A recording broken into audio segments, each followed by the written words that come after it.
કે રાપીનો રાખણ હાર અને કલબાલે વેતરણ કિયા, વીજળી તણો વિચારતે કી જાણો જોગડા. કે પડશે પણ શરીર પણ પ્રસિદ્ધિના ગઢ, પડશે નહીં વાતું રહેશે વીર દુનિયામાં ભલા તણિયું ભાણવા.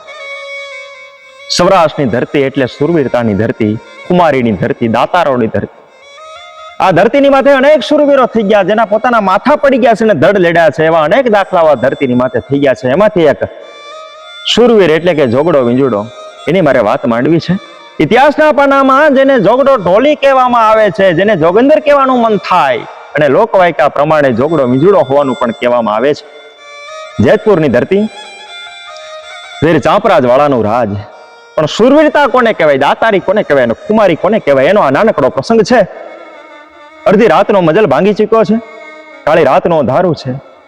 ક્યાંક ક્યાંક વીજળીના સળવા થાય છે. એમાં બાદરનું ડોળું પાણી છે, કોઈક જોગણના ભગવા આંજળા જેવું દેખાતું હતું. અને જેતપુરની દરબારગઢની ડેલી ઉઘડી છે. અને ચાપરાજ વાળો એમ કહેવાય કે પોતાની ઘોડલી ઉપર સવાર થઈને જંગલ તરફ પ્રયાણ કર્યું છે. ડગલા માંડી છે, ધીરે ધીરે ધીરે એમ કહેવાય બગડતા ધમા બગડતા ધમા બગડતા ધમા ડગલા દેતો દેતો હેલો જાય છે.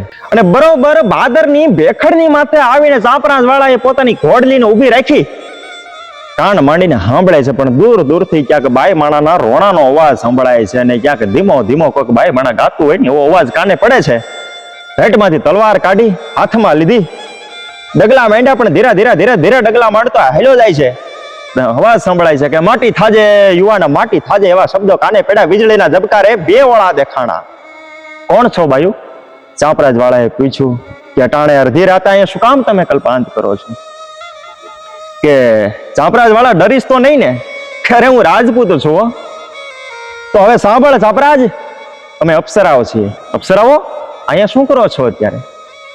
કે અહીંયા કાલે રાતે યુદ્ધ ખેડાવવાનું છે, અને આ ધરતી છે ને એ રુધિરથી રંગાઈ જવાની છે, અને મોખરે બે જણા કામ આવી જવાના છે. એક તારો જોગડો ઢોલી અને બીજો ચાપરાજ વાળો તું પોતે. એમાં પેલા મરનાર સાથે મારી મોટી બેને મરવું પડશે, એટલા માટે એ રડે છે, એટલા માટે કલ્પાંત કરે છે. ને બીજા મરનાર ચાપરાજ વાળાને મારા હાથે મારે વરમાળા પહેરાવાની છે, એટલા માટે હું મંગળ ગીતડા ગાઉં છું. પણ મારા પાદરમાં યુદ્ધ છે નું, મારે તો કોઈ સાથે દુશ્મની પણ નથી. ચાપરાજ વાળાએ કીધું કે મારે દુશ્મની કોઈ સાથે નથી, ને યુદ્ધના કોઈ ઈંધાણ પણ મને તો દેખાતા નથી. તો યુદ્ધ છે નું? કે ચાપરાજ અહીંયા દિલ્હીનું દળ કટક ઉતરશે. હાલ્યું આવે છે. એક જણાના પાપે તારું આખું રાજ છે એ રોળાઈ જવાનું છે, તારું રાજ પતન થઈ જવાનું છે. એક જણો કોણ અને કેવું પાપ? કે ચાપરાજ વાળા તારા ગામનો મોચી, એને કોઈ જોગીએ રાજી થઈને વરદાન માંગવાનું કીધું, એટલે કબૂત સુજેલા મોચીએ વરદાન માંગ્યું કે હું માંગુ એ વસ્તુ હાજર થઈ જાય. અને જોગીડાએ વરદાન આપી દીધું ને કીધું કે જા તું જે માંગી છે હાજર થઈ જશે, પણ કુળ માંગીશ તો તારા રાજનું પતન થશે હો. પણ પછી તો મોચીએ દિલ્હીની શહજાદીને પલંગ હોતી લાવો એવો હુકમ કર્યો. બાઈને શહજાદી ચામડાની દુર્ગંધથી જાગી જાય છે, કકળાટ કરે છે, ચારો કોર ચક્ર વગર ડોળા ફેરવે છે.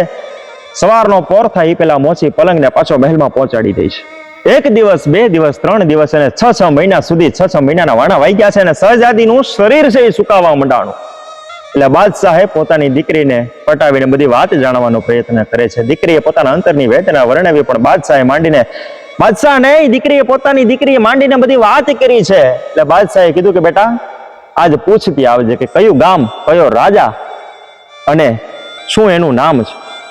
અડધી રાતનો સમય થયો, મોચીએ હુકમ કર્યો એટલે શહજાદીનો પલંગ આવ્યો. પણ આળસ મરડીને શહજાદી એમ કહેવાય બેઠી થઈ ગઈ, અને 6 મિનિટ સુંદરી બોલી એટલે રાજના રેડ થઈને મોચીએ નામઠામ ઠેકાણું બધું આપી દીધું. ભાઈ બસ ઈ જ એંધાણે બાદશાહનું કટક સહી ચડ્યું છે. અપ્સરાએ કીધું કે કાલની રાતે આપણે બે સાથે સુરાપુરીમાં સાથે હશું ચાપરાજ, એટલા માટે હું આજે હરખથી મંગળે ગીતડા ગાવશું. અને બીજી અપ્સરા છે કકળાટ કરે છે. એટલે ચાપરાજે કીધું કે રડીશમાં, તું રડીશમાં, હું જોગડાને મારી પહેલા નહીં મરવા દઉં. અને દિલ્હીનું દળ કટક છે એ જેતપુરના એમ કહેવાય કે સીમાડા મીંડું ઓળંગવા ભાઈ. અને જોગડો ઢોલી છે, જોગડો વિજુડો છે, એ પોતે યુદ્ધમાં કામ ન આવી જાય. ચાપરાજ વાળાની પેલા પોતે મોતને મીઠું ન કરી લે, પોતે પોતાનું બલિદાન ન આપી દે, એ માટે થઈ અને એભલ વાળો અને ચાપરાજ વાળા એ જોગડા નામના ઢોલીને કોઠા પર ચડાવીને પોતે બાંધી દે છે ભાઈ. અને પોતાના જોગડા ઢોલીના 2 હાથ છે એ છૂટા રાખવામાં આવે છે કે ઢોલની માથે દાંડી પાડી છે. અને જેતપુરના પાદરની માથે એમ કહેવાય દિલ્હીનું દળ કટક આવી પહોંચ્યું.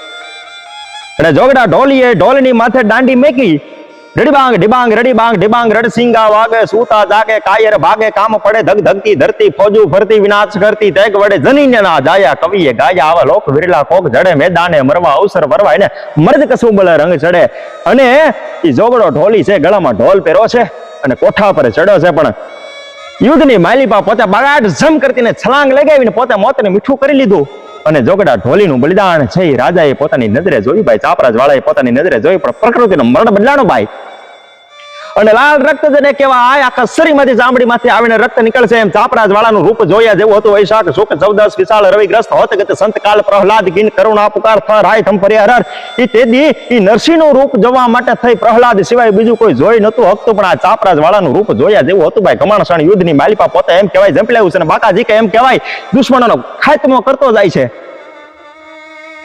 પણ પોતાનું મસ્તક છે અલગ થઈ જાય છે ચાપરાજ વાળાનું માથું કપાઈ ગયું પણ ધડ લડતું લડતું એમ કહેવાય કે જેતપુર થી થઈને લાઠીના પાદર સુધી ધડ લડતું લડતું આવે છે અને આજની તારીખે જેતપુરના પાદરમાં ચાપરાજ વાળાની ખાંભી છે ચાપરાજ વાળાનો પાળ્યો છે એ આ વાતનો પુરાવો છે આ વાતની સાક્ષી પૂરે છે અને જોગડા નામના ઢોલી જોગડા વિંજોડાનો પાળ્યો આજની તારીખે લાઠીના પાદરમાં છે આવી તો અનેક કથાઓ આ ધરતીની માથે નેક ટેક ધર્મની અહીંયા પાણે પાણે વાત સંત અને સુરા નીપજાવતી આપણી ધરતીની અમીરાત છે.